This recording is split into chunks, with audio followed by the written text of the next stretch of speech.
এর আগের দিন আমরা শব্দ তরঙ্গের বেগ, তরঙ্গ দৈর্ঘ্য এবং কম্পাঙ্কের মধ্যে যে সম্পর্ক সেটা প্রতিষ্ঠা করেছি। আজকে আমরা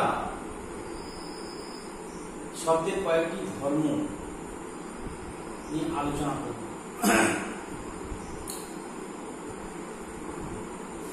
শব্দের প্রতিফলন। শব্দের প্রতিফলন জিনিসটা কি না, শব্দ এক জায়গা থেকে উৎপন্ন হয়ে অন্য কোনো তলে প্রতিফলিত হয়ে আবার যদি মূল শব্দের কাছে ফিরে আসে বা শব্দ উৎসের কাছে ফিরে আসে, তখন সেটাকে বলবো শব্দের প্রতিফলন।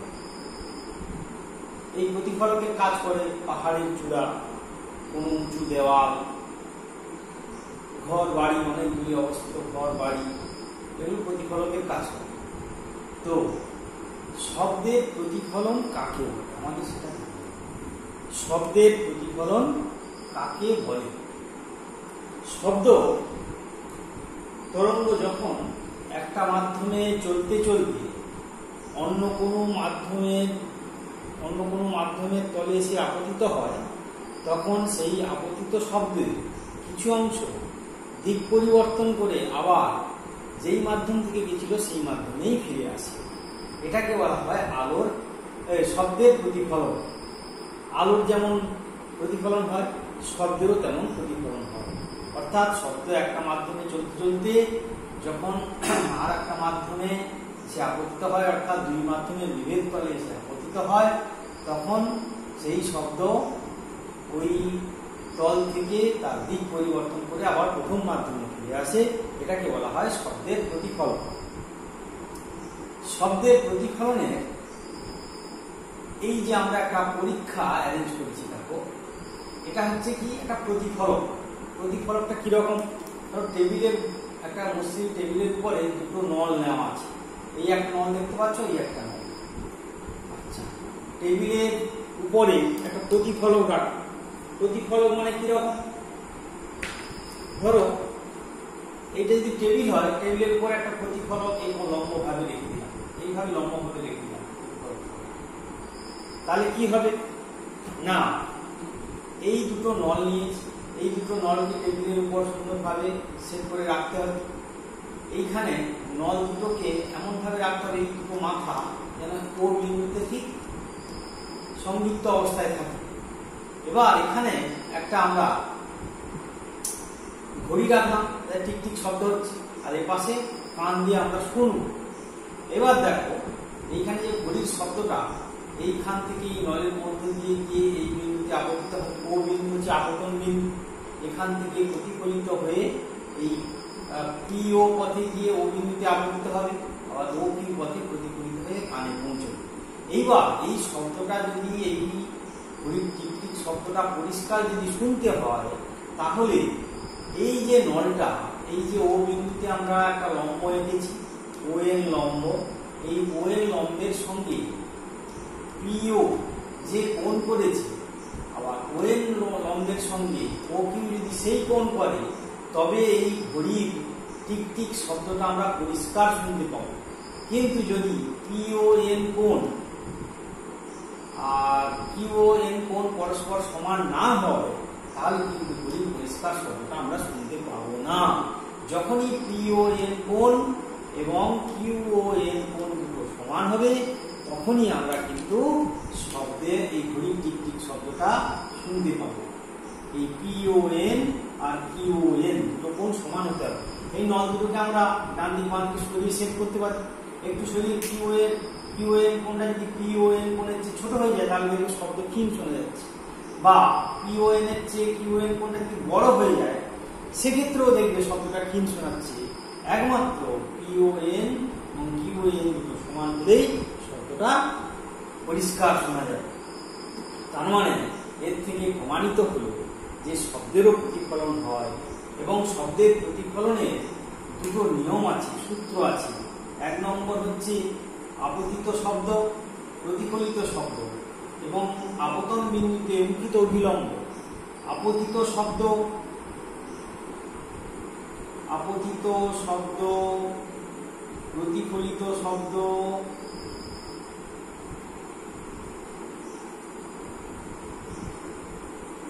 এবং পাতন বিন্দুতে, পাতন বিন্দুতে অঙ্কিত অভিলম্ব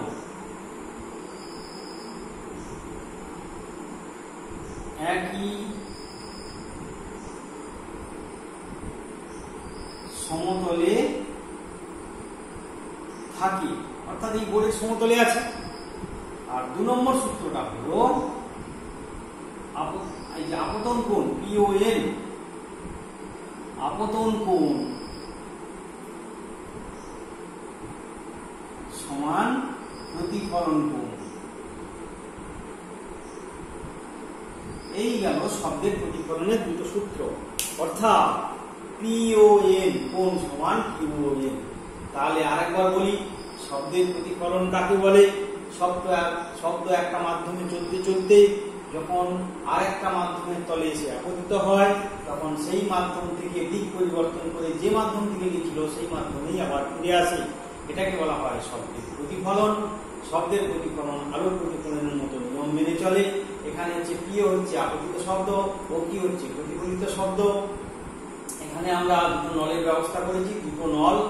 এই যে এটা হচ্ছে একটা প্রতিফলক, এই প্রতিফলক, এই প্রতিফলকে গিয়ে শব্দটা আপতিত হচ্ছে, প্রতিফলিত হয়ে ওর থেকে আবার Q পথে চলে আসছে। এক্ষেত্রে শব্দের এই যে ঘড়ি একটা রেখেছি আমরা, এই ঘড়ির শব্দটা এই রাস্তা দিয়ে যাচ্ছে PO পথে, গিয়ে OQ পথে প্রতিফলিত হচ্ছে। এই PON কোণ সমান যদি QON কোণ হয়, নলকে এমন ভাবে রাখতে হবে PON আর QON কোণ দুটো সমান হলে ঘড়ির টিক টিক শব্দটা পরিষ্কার শোনা যাবে। তার মানে আপতিত শব্দ, প্রতিফলিত শব্দ এবং পাতন বিন্দুতে অঙ্কিত অভিলম্ব একই সমতলে থাকবে বা থাকে। আর আপতন কোণ মানে যে শব্দটা আপতিত হচ্ছে তার আপতন কোণ এবং প্রতিফলন কোণ দুটো পরস্পর সমান হবে। এই হলো আমাদের শব্দের প্রতিফলন এবং প্রতিফলনের সূত্র। এরপরে আমরা শব্দের প্রতিধ্বনি কাকে বলে? শব্দের প্রতিধ্বনি কাকে বলে? শব্দের প্রতিধ্বনি, শব্দের প্রতিধ্বনি কাকে বলে? না, শব্দ একটা উৎস থেকে উৎপন্ন হয়ে দূরে কোনো প্রতিফলকে প্রতিফলিত হয়ে মূল শব্দের থেকে যদি আলাদাভাবে সেই শব্দ প্রতিফলিত হয়ে ফিরে আসে এবং মূল শব্দ থেকে তাকে যদি আলাদা করে শোনা যায়, তখন সেই আলাদা করে শুনতে পাওয়া যে শব্দ, এটাকেই বলা হচ্ছে মূল শব্দের প্রতিধ্বনি। তাহলে শব্দ কোনো উৎস থেকে উৎপন্ন হয়ে দূরে কোনো প্রতিফলকে প্রতিফলিত হয়ে ফিরে এলে যদি মূল শব্দ থেকে তার সেই প্রতিফলিত শব্দকে আলাদা করে শোনা যায়, তখন সেই আলাদা করে যে শব্দ শোনা গেল সেটাকেই বলা হয় মূল শব্দের প্রতিধ্বনি। আচ্ছা, এবার হচ্ছে শব্দের প্রতিধ্বনি শুনতে গেলে, কোনো একটা শব্দের প্রতিধ্বনি শুনতে গেলে শব্দ উৎস এবং প্রতিফলকের দূরত্ব কত হওয়া দরকার? তো এখানে আমাদের প্রথমে আরেকটা জিনিস জেনে রাখতে হবে, শব্দ নির্বন্ধ। শব্দ নির্বন্ধ জিনিসটা পারসিস্টেন্ট অফ সাউন্ড, শব্দ নির্বন্ধ। যখন কোনো আমরা শব্দ শুনি, সেই শব্দটা আমাদের মস্তিষ্কে 1-10 সেকেন্ড 1-10 সেকেন্ড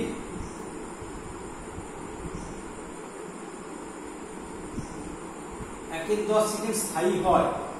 অর্থাৎ এই 1-10 সেকেন্ডের মধ্যে যদি কোনো শব্দ আমাদের কাছে আসে, সে শব্দ আমরা শুনতে পাবো না।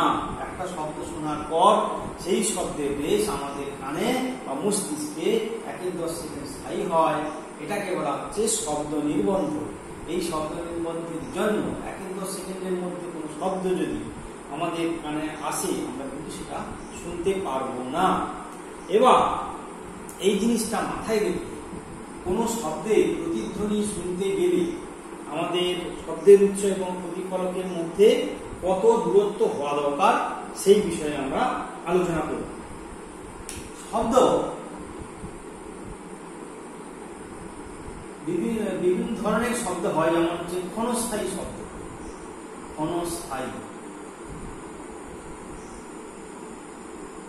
ক্ষণস্থায়ী শব্দ, ক্ষণস্থায়ী শব্দ কি? শব্দটা উৎপন্ন হলো, সঙ্গে সঙ্গে তার রেস মিটে গেল। যেমন হাতে কোনো একটা ভারী জিনিস পড়ে গেল, দুম করে পড়ে গেল, বন্দুকের গুলির শব্দ, হ্যাঁ, হাতে কোনো কিছু পড়ে গেল, দুম করে একটা শব্দ হলো, ক্ষণস্থায়ী শব্দ। তাহলে ক্ষণস্থায়ী শব্দে প্রতিধ্বনি শোনার জন্য উৎস এবং প্রতিফলকের দূরত্ব কত হওয়া দরকার? যদি বায়ুতে শব্দের বেগ সমান 340 মিটার পার সেকেন্ড, যদি ধরে নিই যে বায়ুতে শব্দের বেগ যেমন ধরো 320 ধরলে একরকম হবে, 340 ধরলে একরকম হবে, 330 ধরলে একরকম হবে। আমাদের হিসাবের সুবিধার জন্য আমি ধরে নিলাম বায়ুতে শব্দের বেগ 340 মিটার পার সেকেন্ড। তাহলে ক্ষণস্থায়ী শব্দ আমাদের তাহলে 1/10 সেকেন্ডে, তাহলে 1/10 সেকেন্ডে শব্দ যাবে কতটা? সমান 340 গুণ 1/10 কত হচ্ছে? 34 মিটার যাবে। তাহলে শব্দটা যাওয়া এবং আসার পথ হচ্ছে 34 মিটার। তাহলে উৎস এবং প্রতিফলকের দূরত্ব হবে, উৎস ও প্রতিফলকের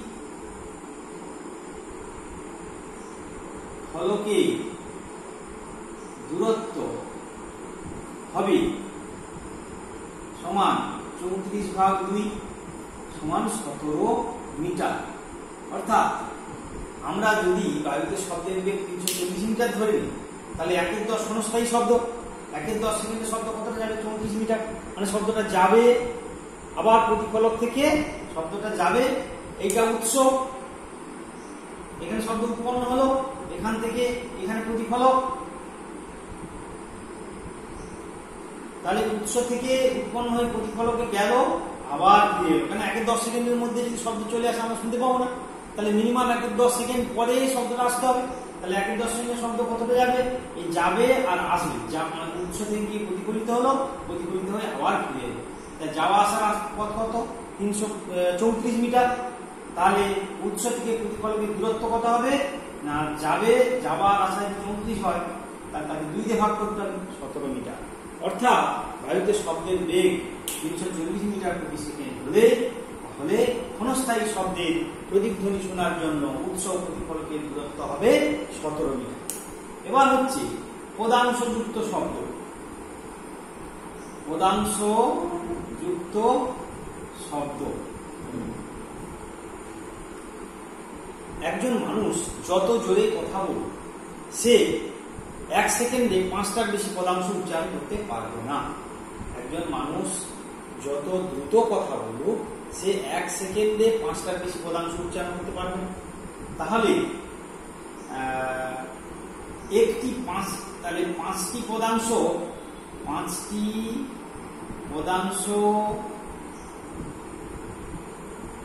উচ্চারণ করে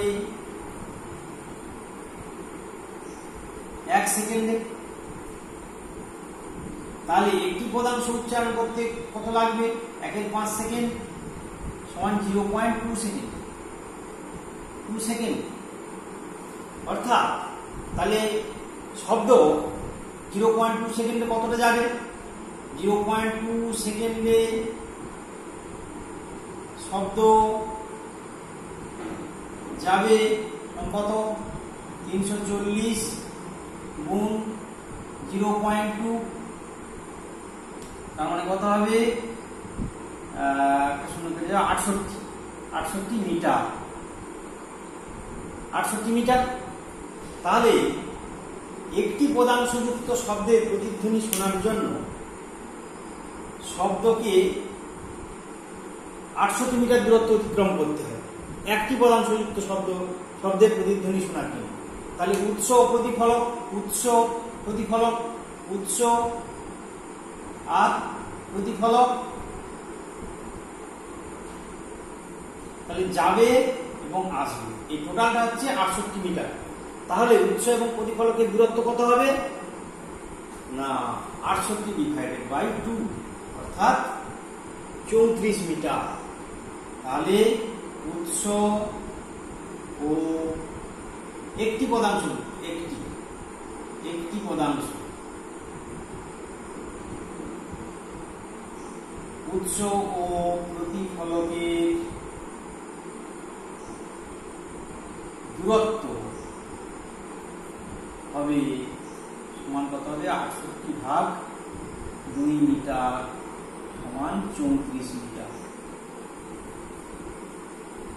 34 মিটার। তাহলে একটি পদাংশ যুক্ত। এবার যদি দুটি পদাংশ যুক্ত হয়, দুটি পদাংশের ক্ষেত্রে কত হবে? দুটি পদাংশ যুক্ত শব্দের ক্ষেত্রে দূরত্ব সমান মানে উৎস প্রতিফলকের দূরত্ব সমান হবে 34/2। তিনটি পদাংশযুক্ত শব্দের ক্ষেত্রে দূরত্ব হবে 34/3 সমান 68 মিটার। দুটির ক্ষেত্রে এটা 3 4 12 আর 3 2 9 10 102 মিটার। এইভাবে আমরা ক্ষণস্থায়ী শব্দের প্রতিধ্বনি শোনার জন্য বায়ুতে শব্দের বেগ যদি 340 মিটার পার সেকেন্ড হয় তাহলে উৎস এবং প্রতিফলকের দূরত্ব হবে 17 মিটার। আর পদাংশযুক্ত শব্দ অর্থাৎ একটি পদাংশযুক্ত শব্দের ক্ষেত্রে উৎস প্রতিফলকের দূরত্ব হবে 34 মিটার। দুটি পদাংশযুক্তের ক্ষেত্রে 34/2 68 মিটার। তিনটি পদাংশযুক্ত শব্দের ক্ষেত্রে উৎস প্রতিফলকের দূরত্ব হবে 102 মিটার। আচ্ছা, একটি পদাংশযুক্ত কি? মা একটি পদাংশযুক্ত শব্দ। দুটি পদাংশযুক্ত শব্দ কি? বাবা, বাবা, বাবা হচ্ছে দুটি পদাংশযুক্ত শব্দ। তিনটি পদাংশযুক্ত শব্দ ভবন, কনক, এগুলো হলো তিনটি পদাংশযুক্ত শব্দ। ক্ষণস্থায়ী শব্দ বন্দুকের শব্দ, কোনো জিনিস হাত থেকে পড়ে গেল, বোম ফাটার শব্দ, এগুলো ক্ষণস্থায়ী শব্দ। তার প্রতিধ্বনি শোনার জন্য উৎস প্রতিফলকের দূরত্ব হবে 17 মিটার। একটি পদাংশের ক্ষেত্রে হবে 34 মিটার। দুটি পদাংশের ক্ষেত্রে 68 মিটার। তিনটি পদাংশের ক্ষেত্রে 102। এইভাবে আমরা শব্দের প্রতিধ্বনির সাহায্যে উৎস এবং প্রতিফলকের এই দূরত্ব, ক্ষণস্থায়ী শব্দ, একমাত্রিক শব্দ, দ্বিমাত্রিক শব্দ, একটি পদাংশ, একমাত্রিক মানে একটি পদাংশযুক্ত শব্দের উৎস এবং প্রতিফলকের দূরত্বটা আমরা বুঝতে পারব। এবার হচ্ছে শব্দের অনুরণন কাকে বলে? শব্দের অনুরণন, রিভারবারেশন অফ সাউন্ড। শব্দের অনুরণন, শব্দের অনুরণন যদি শব্দ একটা উৎস থেকে উৎপন্ন হয়ে অনেকগুলো প্রতিফলকে বারবার প্রতিফলিত হয়ে ফিরে আসে, তখন সেই শব্দের রেশ অনেক সময় স্থায়ী হয়। অর্থাৎ শব্দটা একটা জায়গায় উৎপন্ন হলো, অনেকগুলো প্রতিফলকে বারবার প্রতিফলিত হয়ে যখন ফিরে আসে তখন সেই শব্দের রেশ অনেক সময় থেকে যায়। এটাকে বলা হয় শব্দের অনুরণন। বোঝা গেল? এরপরে আমরা যেটা করব সেটা হচ্ছে শব্দের প্রতিধ্বনির সাহায্যে, শব্দের প্রতিধ্বনির সাহায্যে আমরা সমুদ্রের গভীরতা নির্ণয় করব। সমুদ্রের গভীরতা নির্ণয় প্রতিধ্বনির সাহায্যে,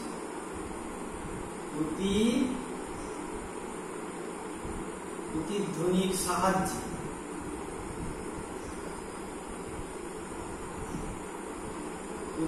সাহায্যে সমুদ্রের গভীরতা নির্ণয়। কিভাবে করা যাবে না, আমরা একটা জাহাজের ছবি আঁকি। ছবিটা তো কতটা সুন্দর না হলে হবে, বিষয়টা বোঝানোর কথা। এই হচ্ছে জাহাজ,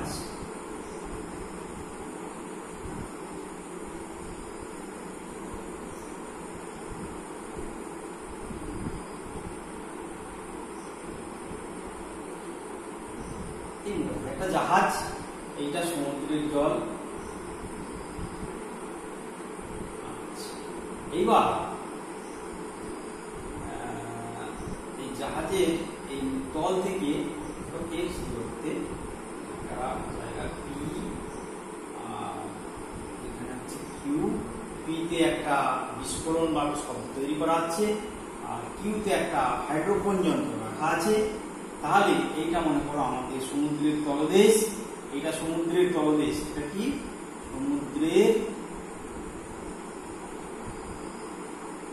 সমুদ্রের তলদেশ। এইবার এখানে একটা শব্দ তৈরি করা হলো, শব্দটা একটা বিশেষ যন্ত্রের সাহায্যে শব্দ তৈরি করা হলো। তাহলে সেই শব্দটা কি হবে, সরাসরি এই পি কিউ পথে এখানে এসে পৌঁছবে, পি কিউ পথে এখানে এসে সরাসরি পৌঁছবে। আর একটা শব্দ কি করবে না, এখান থেকে প্রতিফলিত হবে সমুদ্রের তলার থেকে, এইখান থেকে এসে এই আবার এটা প্রতিফলিত হয়ে কিউ বিন্দুতে পৌঁছবে। শব্দ প্রতিফলিত হয়ে শব্দটা ও ইও আর ও কিউ পথে গিয়ে আবার কিউতে পৌঁছবে। তাহলে শব্দ দুটো রাস্তায় কিউ পথে পৌঁছবে। এখানে শব্দ উৎস, শব্দ সৃষ্টি করা হলো। কিউ বিন্দুতে একটা হাইড্রোফোন যন্ত্র আছে যার সাহায্যে শব্দটা শোনা যাবে। ধরো এই রাস্তায় শব্দটা গেল t1 সময়ে, পি থেকে কিউতে যেতে সময় লাগলো t1 সময়, আর পি থেকে ও হয়ে কিউতে যেতে সময় লাগলো t2। এই রাস্তায় যেতে মনে করো t2 সময় লাগলো। তাহলে এইবার ওর থেকে এই পি কিউ সরলরেখার উপর আমরা একটা লম্ব টানব। এটা মনে করো আর বিন্দু এবং উচ্চতা এটা ও আর সমান এইচ। তাহলে দেখো চিত্রানুসারে আমরা কি পাচ্ছি না, আর আমরা ধরে নিচ্ছি ধরি জলে শব্দের বেগ, জলে শব্দের বেগ সমান ভি। তাহলে শব্দ দুটো রাস্তায় গেছে, পি থেকে কিউতে গেছে t1 সময়, পি থেকে ও হয়ে কিউতে গেছে t2 সময়। তাহলে এখানে চিত্রানুসারে দেখো এই পিও আর এবং কিউ আর দুটো সমকোণী ত্রিভুজ, এবং এই পি কিউ এর মধ্যবিন্দু হচ্ছে আর, কেন ও থেকে আমরা একটা লম্ব টেনেছি। এই যে ও আরটাই হলো সমুদ্রের গভীরতা এইচ, এইটা। তাহলে আমার চিত্রানুসারে আমরা কি পাবো না, পি আর সমান আর কিউ, পি আর সমান আর কিউ, এবং পিও সমান ও কিউ। আচ্ছা, জলে যদি শব্দের বেগ ভি হয় তাহলে আমরা লিখতে পারি, এখান থেকে লিখতে পারি পি আর সমান হবে কত না ভি t1/2। কেন, পি আর সমান আর কিউ, টোটাল দূরত্ব যেতে সময় লেগেছে t1, তাহলে পি আর দূরত্ব যেতে সময় লাগবে কত t1/2, তাহলে V into t1/2 P R এই পর্যন্ত যেতে সময় লাগবে। আবার এই রাস্তাটা পি থেকে ও, ও থেকে কিউতে এলো, তাহলে সেখান থেকে আমরা কি পাবো, পিও সমান কত হবে ভি ইন্টু t2/2, অর্থাৎ এখান থেকে পিওতে ও বিন্দুতে এসছে, আবার ও থেকে কিউতে গেছে, মোট সময় t2। তাহলে শুধু পিও আসতে কত সময় লাগবে ভি t2/2। তাহলে এখানে আমরা এই ত্রিভুজটা থেকে পিও আর ত্রিভুজ থেকে লিখতে পারি ও আর স্কয়ার মানে H square, O R square সমান কি লিখতে পারি, ও আর স্কয়ার সমান পিও স্কয়ার বিয়োগ পি আর স্কয়ার,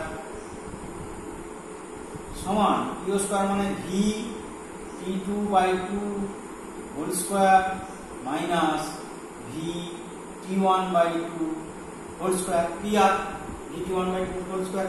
তাহলে ও আর মানে তো এইচ, তাহলে এইচ স্কয়ার সমান হবে v/2 into t2 square minus t1 square. তাহলে এখান থেকে আমরা লিখতে পারি অতএব h সমান v স্কয়ার বাই এটা হচ্ছে 4 হয়ে যাবে, v স্কয়ার বাই 4 2 না, v স্কয়ার বাই 4। তাহলে h সমান v by 2 root over t2 square minus t1 square. তাহলে সমুদ্রের টোটাল গভীরতা এই x দূরত্ব থেকে এইখান থেকে r থেকে ও পর্যন্ত h। তাহলে সমুদ্রের গভীরতা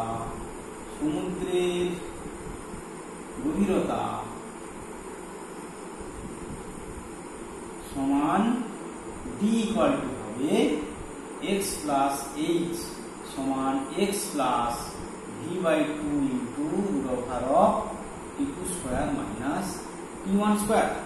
এই হলো আমার সমুদ্রের গভীরতার সীমা। অর্থাৎ প্রতিধ্বনির সাহায্যে কিভাবে আমরা সমুদ্রের গভীরতা নির্ণয় করলাম। এই একটা জাহাজ, এটা সমুদ্রের জলের তল, জাহাজের তল থেকে একটু নিচে জলের নিচে এইখানে পি বিন্দুতে একটা শব্দ সৃষ্টিকারী যন্ত্র রাখা হলো, সেখান থেকে শব্দটা তৈরি হলো এবং সেই শব্দটা তৈরি হওয়ার পর সেই পিও পথে পি কিউ পথে সরাসরি এইখানে কিউ বিন্দুতে একটা হাইড্রোফোন যন্ত্র, শব্দ রিসিভ করার যন্ত্র আছে, সেটা t1 সময়ে কিউ বিন্দুতে পৌঁছলো। আর একটা শব্দ পি থেকে উৎপন্ন হয়ে ওতে এসে ও থেকে প্রতিফলিত হয়ে আবার কিউ বিন্দুতে পৌঁছলো। তাহলে এখানে মোট সময় লাগলো মনে করো t2। তাহলে শব্দ দুটো রাস্তায় কিউ বিন্দুতে পৌঁছবে, সরাসরি যাবে, একটা প্রতিফলিত হয়ে যাবে। এবার এই ছবির সিমেট্রি থেকে দেখতে পাচ্ছি আমরা যে এখানে আমরা দেখতে পাচ্ছি পি আর সমান আর কিউ, এবং পিও সমান ও কিউ। তাহলে শব্দের বেগ, জলে আমরা শব্দের বেগ ধরেছি ভি, তাহলে পি আর সমান কত হবে না, পি কিউ যেতে সময় লেগেছে t1, তার মানে পি আর যেতে সময় লাগে V t2 by V t1 by 2। V যাচ্ছে শব্দের বেগ, সময়টা হচ্ছে t1 বাই 2। আবার পিও সমান ও কিউ, সমান, তাহলে পিও সমান হবে ভি t2 বাই 2। আবার পি ও আর একটা সমকোণী ত্রিভুজ, তাই ও আর স্কয়ার সমান হবে PO square minus P R square, সেখান থেকে V t2 square minus by 2 V t2 by 2 whole square minus V t1 by 2 whole square. তাহলে ও আর স্কয়ার মানে h স্কয়ার সমান v square by 4 t2 square minus t1 square, t2 square minus t1 square v square by 4 t2 square minus t1 square.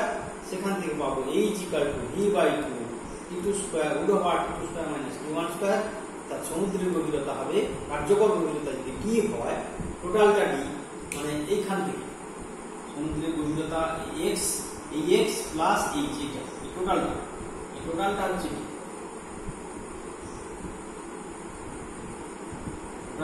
কি, তার t সমান কত হবে এই x plus h। তাহলে h এর মান হচ্ছে x plus v by 2, x plus h এর মান হচ্ছে v by 2 t2 square minus t1 square. অর্থাৎ এখানে শব্দ তৈরি হলো, এই শব্দটা যখন কিউ বিন্দুতে পৌঁছলো সরাসরি রাস্তায়, সেই টাইমটা আমরা রেকর্ড করলাম। আবার এখান থেকে শব্দ থেকে প্রতিফলিত হয়ে পরে যে শব্দটা যাবে সেই টাইমটা আমরা রেকর্ড করলাম। আর জলে আমাদের শব্দের বেগ জানা আছে, তাহলে h সমান v by 2 t2 square minus t1 square. এইভাবে আমরা শব্দের প্রতিধ্বনির সাহায্যে সমুদ্রের গভীরতা নির্ণয় করতে পারি। এবারে আমরা প্রতিধ্বনির সাহায্যে বিমানের উচ্চতা নির্ণয় করি। এবার আমরা প্রতিধ্বনির সাহায্যে বিমানের উচ্চতা নির্ণয় করব। প্রতিধ্বনির সাহায্যে সমুদ্রের উচ্চতা গভীরতা নির্ণয় হলো। এবারে আমরা প্রতিধ্বনির সাহায্যে বিমানের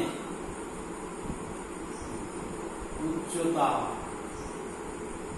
নির্ণয়, প্রতিধ্বনির সাহায্যে বিমানের উচ্চতা নির্ণয়।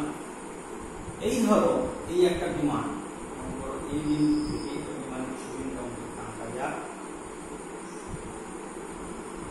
এই একটা বিমান,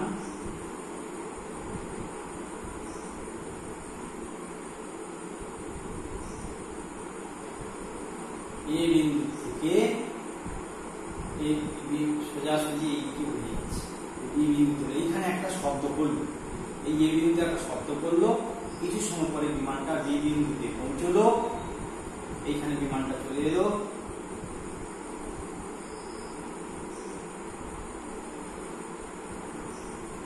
বিমানটা এখানে এসে পৌঁছলো এবং তাহলে এইখানে একটা শব্দ করলো, সেই শব্দটা এটা মনে করো ভূমি, এইটা হচ্ছে বিমানের উচ্চতা, এইখান থেকে হচ্ছে তোমার ভূমি থেকে ধরো এ থেকে বিতে গেল, আর এ আর শব্দ এখানে একটা শব্দ করলো, এই শব্দটা সরাসরি এর থেকে বিতে যাবে, আর এই শব্দটা এখান থেকে সরাসরি ভূমিতে এসে প্রতিফলিত হয়ে, এটাকে আমরা যদি ও বলি, এই বিন্দুটাকে যদি সি বলি, তাহলে ঘটনাটা কি হলো, আর ধরে নিলাম শব্দের বেগ সমান ক্যাপিটাল ভি এবং বিমানের বেগ বড় স্মল ভি।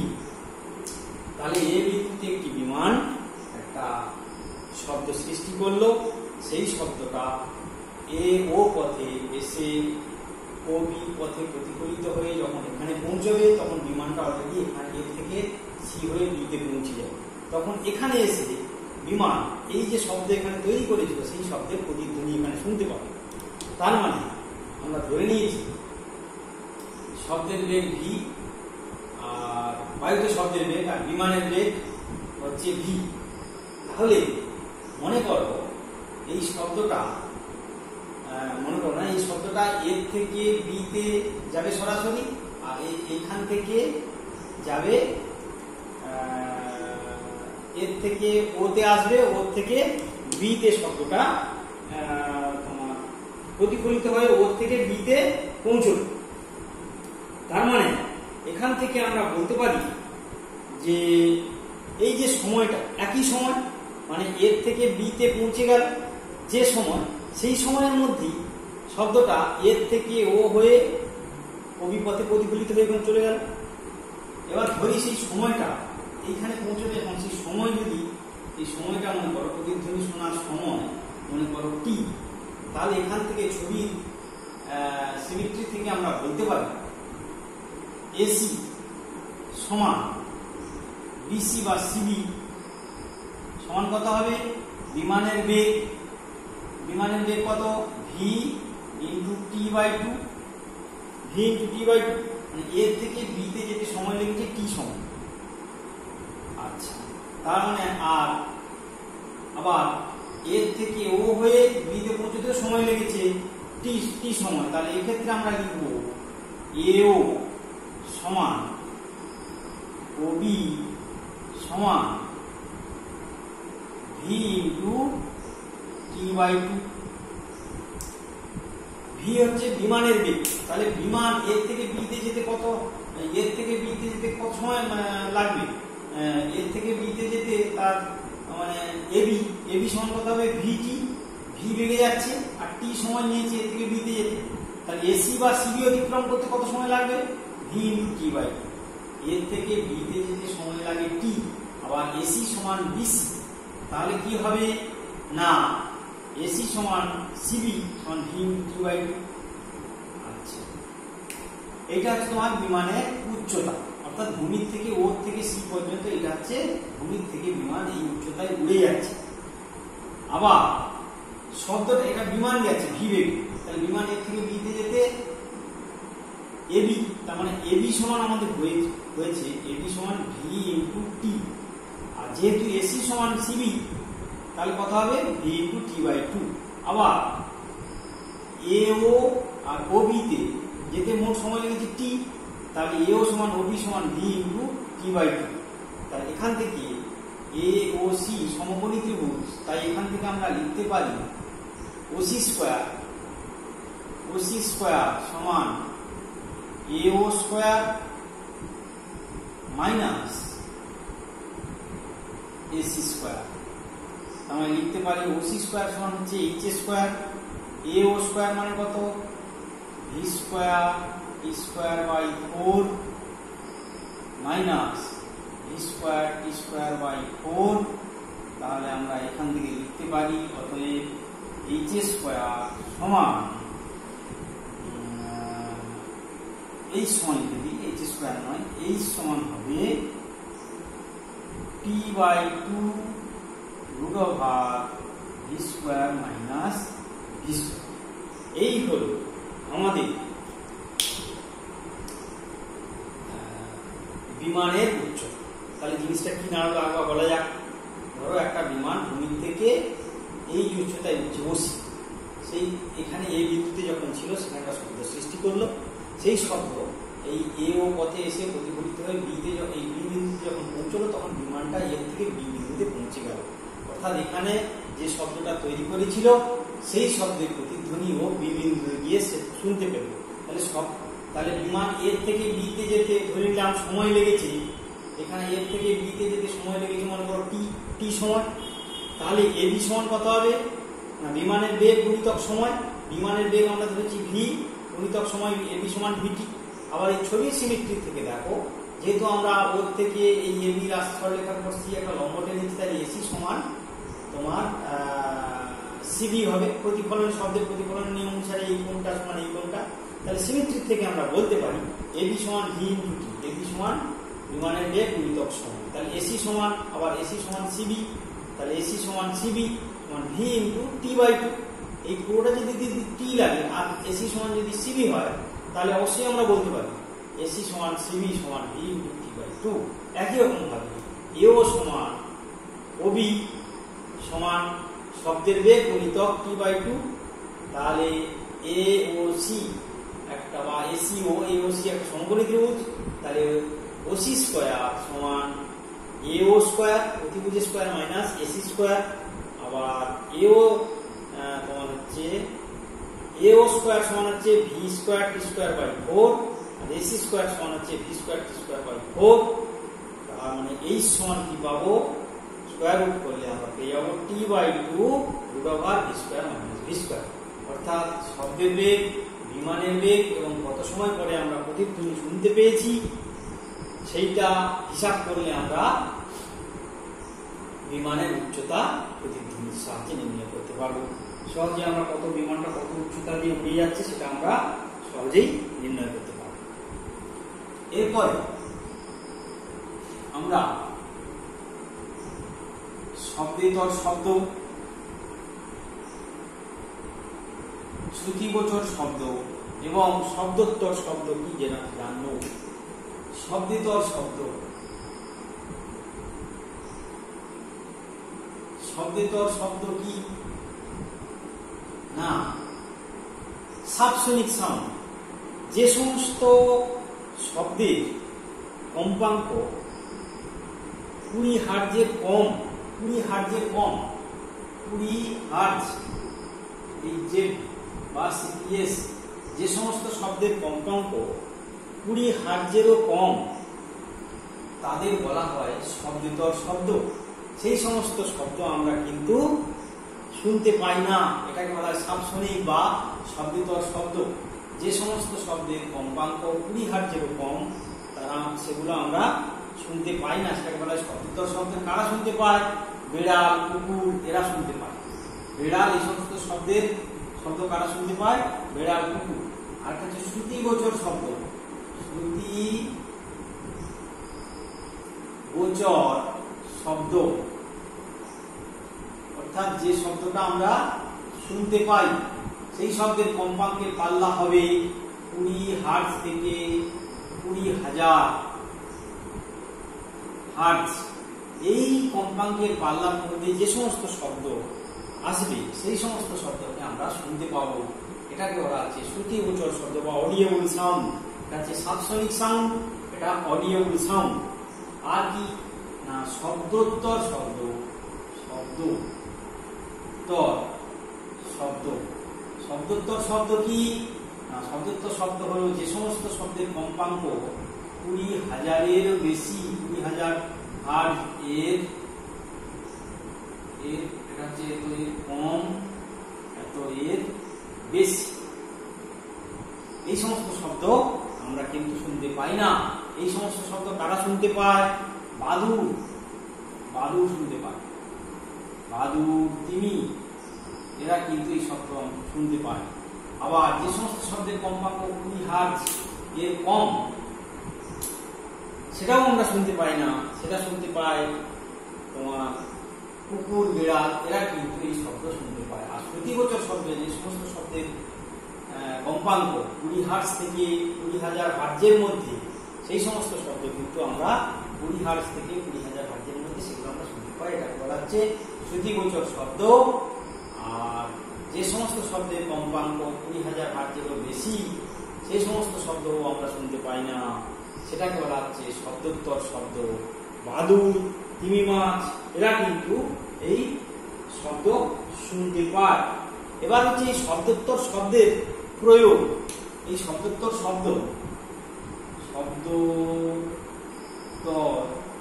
শব্দের প্রয়োগ কোথায় প্রয়োগ করা হয়? না, শব্দোত্তর শব্দ প্রয়োগ করে আমরা যেটাকে আল্ট্রাসনিক সাউন্ড বলছি, আল্ট্রাসনিক সাউন্ড, এটা হচ্ছে তোমার সাবসনিক, এটা অডিয়েবল, এটা হচ্ছে আল্ট্রাসনিক। আল্ট্রাসনিক সাউন্ড প্রয়োগ করে আমরা জল এবং দুধের জীবাণু নাশ করতে পারি, জীবাণুকে মেরে ফেলতে পারি। আল্ট্রাসনিক শব্দের সাহায্যে ড্রাই ওয়াশ করা হয়, জামা কাপড়ের ধুলো ময়লা ঝেড়ে ফেলা হয়। আচ্ছা, এই আল্ট্রাসনিক সাউন্ড প্রয়োগ করে আমরা সমুদ্রের গভীরতা নির্ণয় করতে পারি। এই যে সমুদ্রের গভীরতা নির্ণয় করা হলো, সমুদ্রের জলের নিচে কোথাও পাহাড়ের কি অবস্থান, কোথাও কোনো জাহাজ ডুবে গেছে, কোন অবস্থানে আছে, এই শব্দোত্তর শব্দ প্রয়োগ করে কিন্তু আমরা তার অবস্থান জানতে পারি। সোনার বলে একটা প্রযুক্তি আছে, যেটা হচ্ছে সোনার, SONAR, sound navigation and ranging, sound navigation, navigation and ranging, sound navigation and ranging, এই বিশেষ পদ্ধতির সাহায্যে, অর্থাৎ জাহাজ থেকে সমুদ্রের তলায়, জাহাজের তলা থেকে একটা শব্দ তৈরি করা হয়, সেই শব্দটা সমুদ্রের তলা থেকে প্রতিফলিত হয়ে একটা ডিটেক্টর যন্ত্র আছে, সেখানে ফিরে আসে। তার থেকে আমরা সমুদ্রের গভীরতা নির্ণয় করতে পারি। সমুদ্রের মাছের ঝাঁকের অবস্থান এই সোনার পদ্ধতি প্রয়োগ করে কিন্তু আমরা নির্ণয় করতে পারি। এই গেল হচ্ছে তোমার শব্দোত্তর শব্দের প্রয়োগ। এছাড়াও বিভিন্ন রকম চিকিৎসার কাজেও প্রয়োগ করা হয়, যেমন শারীরিক বিভিন্ন ধরনের সমস্যা নির্ণয় করার জন্য ডাক্তারবাবুরা এই শব্দোত্তর শব্দ, আল্ট্রাসোনোগ্রাফি যেটাকে বলে, বিভিন্ন ধরনের রোগ ডিটেকশন করার জন্য আল্ট্রাসোনোগ্রাফি, অর্থাৎ আল্ট্রাসোনোগ্রাফিতে কিন্তু এই শব্দোত্তর শব্দের কিন্তু প্রয়োগ করা হয়। এবার আমরা সুরযুক্ত শব্দ এবং সুরবর্জিত শব্দ কাকে বলে জানব। সুরযুক্ত শব্দ,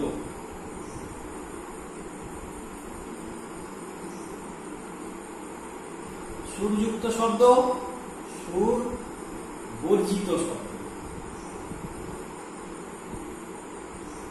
সুরযুক্ত শব্দ কি না, সুরযুক্ত শব্দ হলো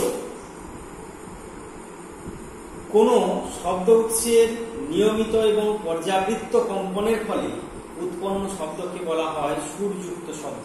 কোন শব্দ উৎসের, সুরযুক্ত শব্দ কাকে বলে, কোন শব্দ উৎসের নিয়মিত এবং পর্যাবৃত্ত কম্পনের ফলে যে শব্দ উৎপন্ন হয় তাকে বলা হয় সুরযুক্ত শব্দ। যেমন বেহালার শব্দ, বাঁশির শব্দ, হারমোনিয়ামের শব্দ, এগুলো সুরযুক্ত শব্দ। আর সুরবর্জিত শব্দ কোনগুলো? শব্দ উৎসের অনিয়মিত এবং অপর্যাবৃত্ত কম্পনের ফলে যে শব্দ তৈরি হয় তাকে বলা হয় সুরবর্জিত শব্দ।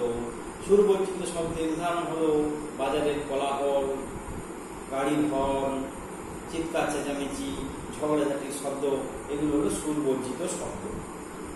ঠিক আছে, এবারে হচ্ছে সুরযুক্ত শব্দের কতগুলো বৈশিষ্ট্য আছে।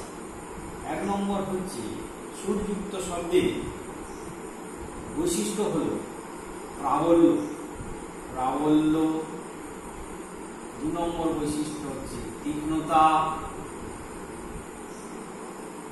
আর 3 নম্বর হচ্ছে গুণ বা জাতি। গুণ বা জাতি। তাহলে সুরযুক্ত শব্দের বৈশিষ্ট্য আছে, কিন্তু সুরবর্জিত শব্দের কোনো বৈশিষ্ট্য নেই। সুরযুক্ত শব্দের 3টে বৈশিষ্ট্য আছে, একটা হচ্ছে প্রাবল্য, একটা হচ্ছে তীক্ষ্ণতা, একটা হচ্ছে গুণ বা জাতি। সুরবর্জিত শব্দের কিন্তু কোনো বৈশিষ্ট্য নেই, সুরযুক্ত শব্দের 3টে বৈশিষ্ট্য আছে। প্রাবল্য কাকে বলে? না, সুরযুক্ত শব্দের প্রাবল্য বলতে কি বোঝায়? না, শব্দটা কত জোরে আমাদের কাছে এসে পৌঁছচ্ছে, অর্থাৎ কোনো শব্দ উৎস থেকে শব্দ আমাদের কাছে এসে কত জোরে পৌঁছচ্ছে, সেটাকেই আমরা বলছি প্রাবল্য। এই প্রাবল্য হলো একটা অনুভূতি, এটাকে পরিমাপ করা যায় না। কিন্তু তীব্রতা, শব্দের তীব্রতা, প্রাবল্য মানে লাউডনেস, কিন্তু শব্দের তীব্রতাটা পরিমাপযোগ্য, তাই তীব্রতার সাহায্যে শব্দের প্রাবল্য পরিমাপ করা হয়। প্রাবল্য একটা অনুভূতি, কিন্তু একে পরিমাপ করা যায় না। এটাকে পরিমাপ করতে গেলে তোমার তীব্রতা বলে একটা রাশি আছে, যেটাকে পরিমাপ করা যায়, সেটাকে পরিমাপ করতে হয়। সেই তীব্রতা আবার কতগুলো বিষয়ের উপর নির্ভর করে। তীব্রতা, প্রাবল্য হচ্ছে তীব্রতার সাহায্যে মাপা যায়। তীব্রতা জিনিসটা কি, মানে কত তীব্র ভাবে শব্দটা আমাদের কাছে পৌঁছেছে। তীব্রতা আবার কতগুলো জিনিসের উপর নির্ভরশীল। 1 নম্বর হচ্ছে উৎসের,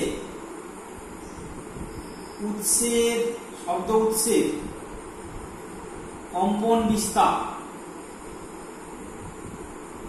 কম্পন বিস্তারের উপর নির্ভরশীল। অর্থাৎ তীব্রতা যদি আই হয়, তাহলে আই সমানুপাতিক হবে, আর বিস্তার যদি এ হয়, এ সমান বিস্তার, আই সমান তীব্রতা। তাহলে শব্দের তীব্রতা কি বিষয়ের উপর নির্ভর করে? উৎসের কম্পন বিস্তার, আই সমানুপাতিক এ স্কোয়ার, আই সমানুপাতিক এ স্কোয়ার। 2 নম্বর হচ্ছে যে উৎস থেকে শব্দ তৈরি হচ্ছে সনকের আকার। উৎসের আকার, উৎসের আকার যত বড় হবে এর তীব্রতা তত বেশি হবে। আবার 3 নম্বরটা হচ্ছে উৎস থেকে শ্রোতার দূরত্ব, উৎস থেকে শ্রোতার দূরত্ব। তাহলে দূরত্ব যদি d হয়, তার আই সমানুপাতিক হবে 1/d²। অর্থাৎ তীব্রতা d হচ্ছে এখানে দূরত্ব, d সমান হচ্ছে উৎস থেকে শ্রোতার দূরত্ব। উৎস থেকে শ্রোতার দূরত্ব যদি d হয়, তাহলে শব্দের তীব্রতা আই সমানুপাতিক 1/d²। অর্থাৎ আই d² এর বর্গের সঙ্গে, দূরত্বের বর্গের সঙ্গে ব্যস্তানুপাতে পরিবর্তিত হয়। আর 4 নম্বর হচ্ছে মাধ্যমের ঘনত্ব। মাধ্যমের ঘনত্ব যত বাড়বে, যে মাধ্যম দিয়ে শব্দ যাচ্ছে, মাধ্যমের ঘনত্ব বাড়লে, মাধ্যমের ঘনত্বের উপর নির্ভরশীল। অর্থাৎ মাধ্যমের ঘনত্ব বাড়লে তীব্রতা বাড়বে, মাধ্যমের ঘনত্ব কমলে তীব্রতা কমবে। 5 নম্বর হচ্ছে মাধ্যমের গতি। যদি বায়ু প্রবাহ শব্দ যেদিকে যাচ্ছে সেদিকে যদি যায়, তাহলে তীব্রতাটা বাড়বে। মাধ্যমের গতি, মাধ্যমের গতি, মাধ্যমের গতি অর্থাৎ শব্দ যেদিকে যাচ্ছে, মাধ্যমের গতি অর্থাৎ বাতাস যেদিকে বইছে সেদিকেই যদি শব্দ যায়, তাহলে তীব্রতাটা বেশি হবে। আর বাতাস যেদিকে যাচ্ছে তার উল্টো দিকে যদি শব্দ যায়, তার তীব্রতা কমে যাবে। আর 6 নম্বর হচ্ছে অন্যান্য বস্তুর উপস্থিতি। অন্যান্য বস্তুর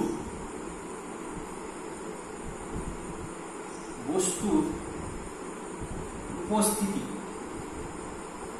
অর্থাৎ অন্যান্য বস্তু বলতে কি বোঝায়? না, যখন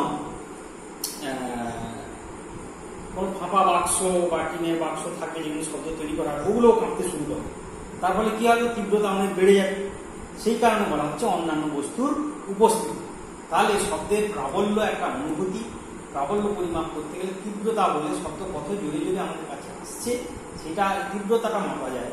এই তীব্রতাটা হলো, তীব্রতা সাহায্যে প্রাবল্য মাপা যায়। তাহলে তীব্রতা আবার কতগুলো বিষয়ের উপর নির্ভর করে। উৎসের কম্পন বিস্তার, যে বস্তুটা কাঁপছে তার কম্পন বিস্তার যদি এ হয় আর তার তীব্রতা যদি আই হয়, তাহলে আই সমানুপাতিক এ স্কয়ার, অর্থাৎ তীব্রতা উৎসের কম্পন বিস্তারের বর্গের সমানুপাতিক। উৎসের আকার যত বড় হবে তত এর তীব্রতা বাড়বে। ছোট ঢাক বাজালে আস্তে আস্তে শব্দ হয়, কিন্তু বড় ঢাক বাজালে জোরে জোরে শব্দ হয়। তাহলে উৎসের আকার বেশি হলে তীব্রতা বেশি হবে। উৎস থেকে শ্রোতার দূরত্ব যদি ডি হয় তাহলে আই সমানুপাতিক 1/d স্কয়ার, অর্থাৎ তীব্রতা শ্রোতার থেকে উৎস থেকে শ্রোতার দূরত্বের বর্গের ব্যস্তানুপাতিক, অর্থাৎ যত দূরে চলে যাবে শব্দের তীব্রতা পরপর ক্ষীণ হয়ে আসবে। মাধ্যমের ঘনত্ব, অর্থাৎ যদি মাধ্যমটা অনেক ঘন মাধ্যম হয় তাহলে শব্দের তীব্রতা বাড়বে, আর মাধ্যম যদি ঘন মাধ্যম না হয় তাহলে শব্দের তীব্রতা কমে যাবে। মাধ্যমের গতি বলতে শব্দ যেদিকে যাচ্ছে সেদিকেই যদি বাতাস বইতে শুরু করে তাহলে তীব্রতা বাড়বে। আবার শব্দ যেদিকে যাচ্ছে বাতাস যদি তার উল্টো দিকে বয় তাহলে সেক্ষেত্রে তীব্রতা কমে যাবে। আর শেষটা হলো অন্যান্য বস্তুর উপস্থিতি।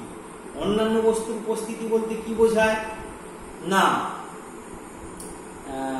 যেখানে শব্দ তৈরি করা হচ্ছে সেখানে যদি ফাঁপা বাক্স বা ফাঁপা কাঠের বাক্স, টিনের বাক্স এগুলো থাকে, সেগুলো কিন্তু শব্দের সঙ্গে কাঁপতে শুরু করে, তারপরে শব্দের তীব্রতা অনেকটা বেড়ে যায়। এই গেল হচ্ছে প্রাবল্য। সুযুক্ত শব্দের প্রথম বৈশিষ্ট্য হচ্ছে প্রাবল্য। প্রাবল্য এই কটা জিনিসের উপর নির্ভর করে। এবারে আমরা আসছি গুণ বা জাতি। তীক্ষ্ণতা কাকে বলে না, তীক্ষ্ণতা হচ্ছে ধরো দুটো উৎস থেকে একই প্রাবল্যের শব্দ তোমার কানে এসে পৌঁছচ্ছে, কিন্তু শব্দের যে বৈশিষ্ট্যের জন্য একই প্রাবল্য বিশিষ্ট দুটো শব্দের মধ্যে আমরা পার্থক্য নির্ণয় করতে পারি তাকে বলছি তীক্ষ্ণতা। যেমন ধরো কোনটা হারমোনিয়ামের শব্দ কোনটা বেহালার শব্দ, সেটা কিন্তু আমরা একই প্রাবল্য হলেও সহজেই নির্ণয় করতে পারবো। অর্থাৎ একই প্রাবল্য বিশিষ্ট দুটো শব্দ যদি আমাদের কানে এসে পৌঁছয়, শব্দের যে বৈশিষ্ট্যের জন্য আমরা সেটাকে দুটো শব্দ কোন কোন যন্ত্র থেকে আসছে সেটা নির্ণয় করতে পারি, বুঝতে পারি, তাকে বলা হচ্ছে তীক্ষ্ণতা। তীক্ষ্ণতা হলো কিন্তু একটা অনুভূতি। তীক্ষ্ণতা পরিমাপ করতে গেলে কম্পাঙ্ক জানা দরকার। অর্থাৎ কম্পাঙ্ক যত বাড়বে, শব্দের কম্পাঙ্ক যত বাড়বে তীক্ষ্ণতা তত বাড়বে, কম্পাঙ্ক যত কমবে তীক্ষ্ণতা তত কমবে। আর 3 নম্বর হচ্ছে গুণ বা জাতি। গুণ বা জাতি কোয়ালিটি, এটার ইংরেজি হচ্ছে প্রাবল্য তোমার লাউডনেস, আর তীব্রতা হচ্ছে ইন্টেন্সিটি, তীক্ষ্ণতা হচ্ছে পিচ। আর গুণ বা জাতি কি না, ধরো একটা কনসার্টের শব্দ আমাদের আসছে, যে শব্দের যে বৈশিষ্ট্যের জন্য একই প্রাবল্য ও একই তীক্ষ্ণতাযুক্ত শব্দের মধ্যে আমরা কোন শব্দটা কোন উৎস থেকে আসছে সহজে চিনতে পারি, সেটাকেই বলা হয় গুণ বা জাতি। এই গুণ বা জাতি নির্ভর করে যে শব্দটা আসছে সেখানে কতগুলো উপসুর আছে, উপসুরের সংখ্যা, উপসুরের কম্পাঙ্ক, এইগুলোর উপর নির্ভর করে। তাহলে গুণ বা জাতি হলো শব্দের যে বৈশিষ্ট্যের জন্য একই তীব্রতা, একই প্রাবল্য ও একই তীক্ষ্ণতাযুক্ত শব্দের মধ্যে কোনটা, দুটো শব্দের প্রাবল্য এক এবং তীক্ষ্ণতাও এক, তা সত্ত্বেও যে বৈশিষ্ট্যের জন্য আমরা দুটো উৎস থেকে যে শব্দটা আসছে, মানে দুটো উৎস থেকে যে কনসার্ট ভেসে আসছে, সেই সব কনসার্টের কোনটা কোন উৎস থেকে আসছে সেটা আমরা সহজে চিনতে পারি, তাকে বলা হচ্ছে গুণ বা জাতি। এই হলো আমাদের সুরযুক্ত শব্দের বৈশিষ্ট্য। একটা হচ্ছে প্রাবল্য, একটা হচ্ছে তীক্ষ্ণতা, একটা হচ্ছে গুণ বা জাতি। আচ্ছা, এবার আমরা আজকে তাহলে আমরা যেটা জানলাম যে সুরযুক্ত শব্দ, আর একটা জিনিস একটু বলে দিই, সুর ও স্বর। সুর আর স্বর একটি কম্পাঙ্কযুক্ত শব্দকে বলা হয় সুর, আর অনেকগুলো কম্পাঙ্কযুক্ত শব্দকে বলা হচ্ছে স্বর। আবার মূল সুর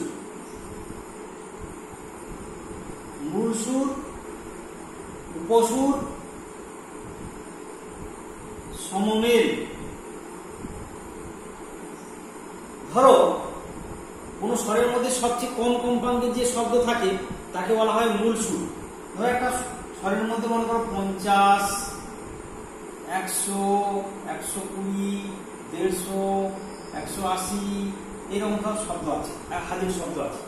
তাহলে সবচেয়ে কম কম্পাঙ্কের 50 হার্জ, এগুলো হার্জ, সব হার্জ এরকম 50 hertz, 50 hertz, 100 hertz, 120 hertz, 160 hertz, 200 hertz এরকম আছে। তাহলে এই যে শব্দের মধ্যে অনেকগুলো সুর আছে কম্পাঙ্কে, বিভিন্ন কম্পাঙ্কে, সবচেয়ে কম কম্পাঙ্কের কোনটা? 50 হার্জ। তাহলে এটাই হবে মূল সুর। তাহলে মূল সুর কোনটা হলো? সবচেয়ে কম কম্পাঙ্কের যে শব্দ থাকে সেটাকে বলা হয় মূল সুর। আর মূল সুর বাদে অন্যান্য যে কম্পাঙ্কের শব্দগুলো আছে সবগুলি হচ্ছে উপসুর। যেমন 100 হার্জ, এটা হচ্ছে 100 হার্জ হবে, 120 হার্জ হবে, 160 হার্জ হবে, যে 200 হার্জ হবে। তাহলে মূল সুর বাদে অন্যান্য কম্পাঙ্কের যে সুরগুলো থাকে সেগুলোকে বলা হচ্ছে উপসুর। তাহলে 50টা হলো এই শব্দের মধ্যে সবচেয়ে কম কম্পাঙ্কের শব্দ, সেই জন্য এটা হলো 50 হার্জ হলো মূল সুর। উপসুর হলো 50টা বাদ দিয়ে বাকি যে শব্দগুলো আছে সেটা হচ্ছে উপসুর। এবং সমমেল কোনগুলো? সমমেল হলো যে সমস্ত সুরের কম্পাঙ্ক মূল সুরের সরল গুণিত। তখন মূল সুরের সরল গুণিত কোনটা? 100 আছে আর 200 আছে। তাহলে এক্ষেত্রে সমমেল কোনটা হবে? 100 হার্জ আর 200 হার্জ। ঠিক আছে, 100 হার্জ আর 200 হার্জ। তাহলে এখান থেকে আমরা একটা শব্দের মধ্যে অনেকগুলো কম্পাঙ্ক থাকলে কোনটা মূল সুর, কোনটা উপসুর এবং কোনটা সমমেল সেটা আমরা বের করতে পারবো। মূল সুর কাকে বলে? না, একটা শব্দের মধ্যে অনেকগুলো কম্পাঙ্কের মধ্যে যে কম্পাঙ্কটা সবচেয়ে কম সেটাই হবে মূল সুর। মূল সুর বাদে অন্যান্য যে কম্পাঙ্কের সুরগুলো থাকে তাদের বলা হচ্ছে উপসুর। যেমন 100, 120, 160, 200 হার্জ, আর এগুলো বলছি উপসুর। আর সমমেল কাকে বলছি?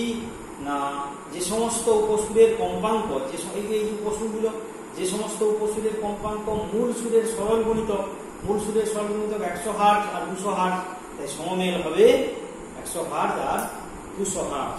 একটা কথা আছে যে সমস্ত সমমেলই উপসুর, কিন্তু সমস্ত উপসুর সমমেল নয়। সমস্ত সমমেলই উপসুর, কিন্তু সমস্ত সমমেল উপসুর, কিন্তু সমস্ত উপসুর সমমেল নয়। ব্যাখ্যা করতে হবে কি করে? না, আমরা জানি সমমেল কাকে বলে। না, যে সমস্ত উপসুরের কম্পাঙ্ক মূল সুরের সরল গুণিত তারা সমমেল, আর যে সমস্ত উপসুরের কম্পাঙ্ক মূল সুরের সরল গুণিত নয় তারা শুধুই উপসুর। তাই এখান থেকে আমরা বলতে পারি যে সমস্ত সমমেলই উপসুর, কিন্তু সমস্ত উপসুর সমমেল নয়।